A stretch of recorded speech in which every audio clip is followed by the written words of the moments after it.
Assalamualaikum warahmatullahi wabarakatuh. Selamat datang di Praktikum Organisme Pengganggu Tanaman Acara 9. Perkenalkan, saya Nur Halida, NIM C1M019109 dari Prodi Agroekoteknologi kelompok 26. Pada kesempatan kali ini saya akan menjelaskan mengenai organisme pengganggu tanaman yang berupa hama, gulma, dan patogen. Adapun bahan-bahan yang digunakan pada praktikum kali ini yaitu sebagai berikut. Pertama, saya akan menjelaskan mengenai organisme pengganggu tanaman yang berupa hama. Adapun bahan-bahan yang digunakan yaitu pertama, hama belalang atau Oxia sinensis dengan klasifikasi Phylum Arthropoda, kelas Insecta, ordo Orthoptera, famili Ancididae, genus Oxia dan spesies Oxia sinensis. Hama ini memiliki ciri-ciri yaitu memiliki 3 pasang kaki dengan 2 pasang kaki bagian depan dan 1 pasang kaki bagian belakang yang lebih panjang yang digunakan untuk melompat. Memiliki tipe mulut pengunyah, memiliki 2 pasang sayap, memiliki sepasang antena, dengan bagian belakang tubuh terdapat oviporitor, bagian mulut mandibule yang digunakan untuk menggigit dan mengunyah makanan. Hama jenis ini bermetamorfosis tidak sempurna. Hama ini menyerang tanaman pada bagian daun dengan menggigit dan mengunyah daun tanaman. Tanaman inang dari hama ini yaitu tanaman padi, jagung, dan rumput-rumputan. Serta gejala yang ditimbulkan oleh hama ini berupa daun tanaman menjadi berlubang, sobek, dan bahkan hanya tersisa tulang daunnya saja. Adapun pengendalian yang dapat dilakukan yaitu ada 3 cara. Pertama, pengendalian secara mekanik dapat dilakukan dengan melakukan pemangkasan pada bagian tanaman yang terserang. Yang kedua, yaitu pengendalian secara kimiawi dapat dilakukan dengan menyemprotkan pestisida pada bagian tanaman yang terserang. Dan cara ketiga yaitu dengan secara biologis, dengan memanfaatkan musuh alami dari hama ini. Bahan kedua yaitu hama kutu putih atau Pseudococcus sp. Dengan klasifikasi Phylum Mollusca, kelas Gastropoda, ordo Homoptera, famili Pseudocidae, genus Pseudococcus, dan spesies Pseudococcus sp. Hama ini memiliki ciri yaitu tubuhnya berbentuk oval. Tubuhnya diselimuti serbuk putih yang menyerupai lilin yang membungkus seluruh tubuhnya. Hama ini menyerang tanaman dengan membungkus atau menyelimuti bagian buah dari tanaman yang diserangnya. Adapun pengendalian yang dapat dilakukan yaitu dengan 3 cara. Pertama, secara mekanik yaitu dengan melakukan pemangkasan pada bagian tanaman yang terserang dan membuang buah apabila yang diserang bagian buahnya. Cara kedua yaitu secara kimiawi dengan menyemprotkan pestisida atau bahan kimia lainnya. Dan cara ketiga yaitu secara biologis dengan memanfaatkan musuh alami dari hama ini yaitu semut. Selanjutnya saya akan menjelaskan mengenai organisme pengganggu tanaman yang berupa gulma. Adapun bahan yang digunakan di sini yaitu ada 2 bahan. Bahan pertama yaitu gulma patikan kebo atau Euphorbia hirtael dengan klasifikasi Kingdom Plantae, divisi Magnoliophyta, kelas Magnoliopsida, ordo Euphorbiales, famili Euphorbiaceae, genus Euphorbia, spesies Euphorbia hirtael.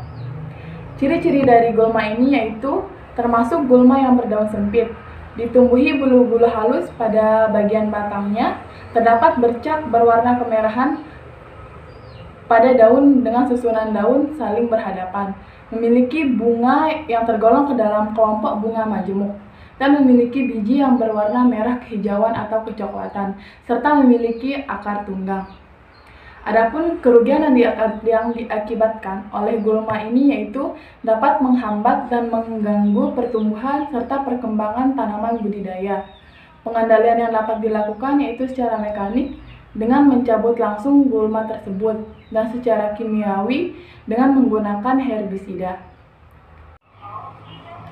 Bahan kedua yaitu gulma bebandotan atau Ageratum conizoides dengan klasifikasi Kingdom Plantae, divisi Spermatophyta, subdivisi Angiospermae, kelas Dicotyledonae, ordo Asterales, famili Asteraceae, genus Ageratum, dan spesies Ageratum coniozoides. Gulma ini memiliki ciri-ciri, yaitu termasuk ke dalam gulma berdaun sempit.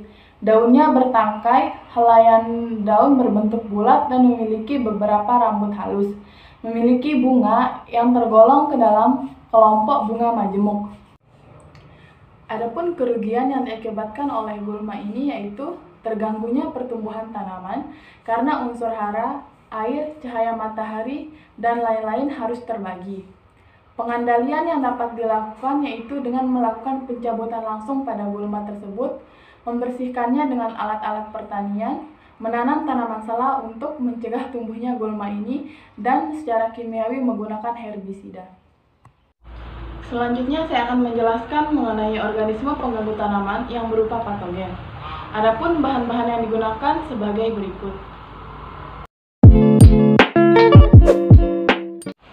Bahan satu yaitu gejala busuk basah pada wortel yang diakibatkan oleh bakteri Erwinia carotophora. Bakteri ini memiliki klasifikasi yaitu Kingdom Bacteria, Phylum Proteobacteria, kelas Gamma Proteobacteria, ordo Enterobacteriaceae, famili Enterobacteriaceae, genus Erwinia, spesies Erwinia carotophora. Bakteri ini dapat berkembang baik pada suhu di atas 22 derajat Celcius, yaitu pada daerah iklim hangat. Bakteri ini berbentuk batang, merupakan bakteri gram negatif, dan merupakan bakteri tanpa spora berflagela, serta termasuk bakteri jenis fakultatif anaerob. Tanaman inang dari bakteri ini adalah tanaman wortel. Bakteri ini menyebabkan gejala busuk basah pada wortel. Bakteri ini menginfeksi tanaman wortel yang luka, yang lama-kelamaan akan berlendir dan akhirnya membusuk. Awalnya bakteri ini menyerang tangkai dan kelopak buah. Akan tetapi, infeksi dapat terjadi pada bagian mana saja dari buah yang terluka. Bakteri ini menginfeksi bagian dalam buah dan merusak jaringan atau daging buah hingga berlendir dan akhirnya membusuk. Biasanya buah busuk dimulai dari bagian ujung buah dan lama-kelamaan merambat ke seluruh bagian buah atau daging buah hingga membusuk. Adapun pengendalian yang dapat dilakukan adalah dengan membersihkan gulma di sekitar lahan yang sekiranya menjadi tempat hidup patogen tersebut. Menanam tanaman budidaya dengan menggunakan mulsa perak, dan terakhir bisa dengan menggunakan bakterisida. Bahan 2 yaitu gejala puru akar pada tanaman pacar air yang diakibatkan oleh Meloidogyn sp.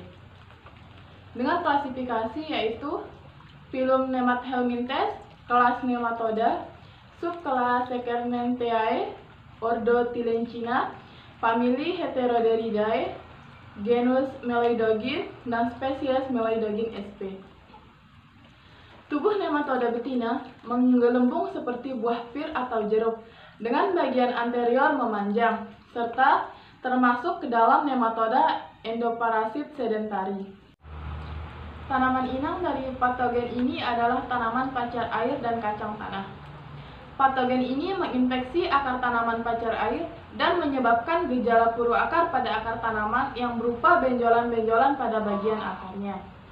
Adapun pengendalian yang dapat dilakukan adalah dengan membersihkan areal sekitar lahan dan menggunakan agen pengendali hayati yaitu Trichoderma sp. Terima kasih.